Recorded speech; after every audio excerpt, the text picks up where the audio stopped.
Hello అండి. పనసకాయ కూరని చంపారన్ స్టైల్లో ఈరోజు చేసి చూపిస్తున్నాను. ఇది చాలా టేస్టీగా అండ్ క్విక్గా కూడా అయిపోతుంది. ముందుగా పనసకాయల్ని ఇలా పెద్ద పెద్ద ముక్కలుగా కట్ చేసుకొని ఉప్పు పసుపు వేసిన నీళ్ళలో వేసి ఉంచాలి. అల్లం పేస్ట్, శనగపిండి, 2 మొత్తం వెల్లుల్లిపాయల్ని ఇలాగ తీసుకోవాలి. తర్వాత పుదీనా, ఈ కొత్తిమీర, ఆనియన్స్ ఇలా మంచిగా కట్ చేసుకొని పెట్టుకోవాలి. ఆ తర్వాత గరం మసాలా ఐటమ్స్ రెడీగా పెట్టుకోవాలి. వాటితో పాటు ఉప్పు, పసుపు, గరం మసాలా ఇవన్నీ కూడా రెడీగా పెట్టుకోవాలి. అలాగే నేను కుండకి ఇలా పిండితో సీల్ చేసి రెడీగా పెట్టుకున్నాను దమ్ ప్రాసెస్ కోసం. ఆ తర్వాత కొద్దిగా ఆవాల నూనెను కూడా వేడికి పెట్టాను. ఆవాల నూనెతో చేస్తే ఈ కర్రీ చాలా బాగుంటుందని. చూడండి, ముందుగా గరం మసాలా ఐటమ్స్ అన్నీ వేసేసి దాంట్లో వేడి వేడి ఆవాల నూనె కొద్దిగా వేసేయాలి.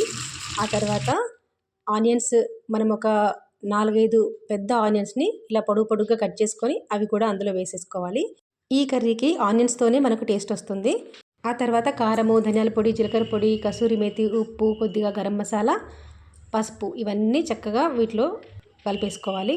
పుదీనా, కొత్తిమీర కూడా వేసేసుకోవాలి. అయితే ఈ చంపారన్ స్టైల్లో కర్రీ చేయాలంటే 2 పెద్ద వెల్లుల్లిపాయలని ఇలాగ వేసేసుకోవాలి.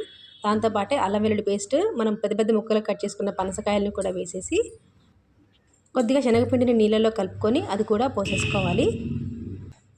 తర్వాత చక్కగా కలిపేసుకోవాలి. మసాలా అంతా ఈ పనస ముక్కలకి కలిసేలాగా మొత్తం నలుపుతూ చక్కగా కలిపేసుకోవాలి. తర్వాత పైనుండి వేడి వేడి నూనె మరి కాస్త పోసేసుకొని చక్కగా స్పూన్తో ఒకసారి కలిపేసుకొని పైనుండి కొద్దిగా కొత్తిమీర చల్లేసుకొని సీల్ చేసేసుకుంటే అయిపోతుంది. దీనిని సిమ్లో మనము ఒక 45 మినిట్స్ వరకు వదిలేయాలి. చక్కగా అది దమ్ ప్రాసెస్లో ఉడుకుతుంది. ఇలా దమ్లో బాగా ఉడికిన తర్వాత మనకు కొద్దిగా ఆవిరి బయటకు వస్తుంది, మంచి స్మెల్ వస్తుంది. అలాంటప్పుడు మనము ఈ కర్రీని స్టవ్ ఆఫ్ చేసేసుకొని సర్వ్ చేసుకోవాలి. అంతే, చక్కగా ఉడికిపోతుంది. చూడండి, ఇలా ఆవిరిపోవడానికి కత్తితో చిన్నగా ఘాట్లు పెట్టుకుంటున్నాను. ఒక 45 మినిట్స్ తర్వాత చూడండి, కర్రీ చక్కగా ఉడికిపోయి దగ్గర పడిపోయింది. ఆయిల్ కూడా చక్కగా పైకి వచ్చేసింది. చూడటానికి నాన్ వెజ్ కర్రీలా అనిపిస్తుంది కదా.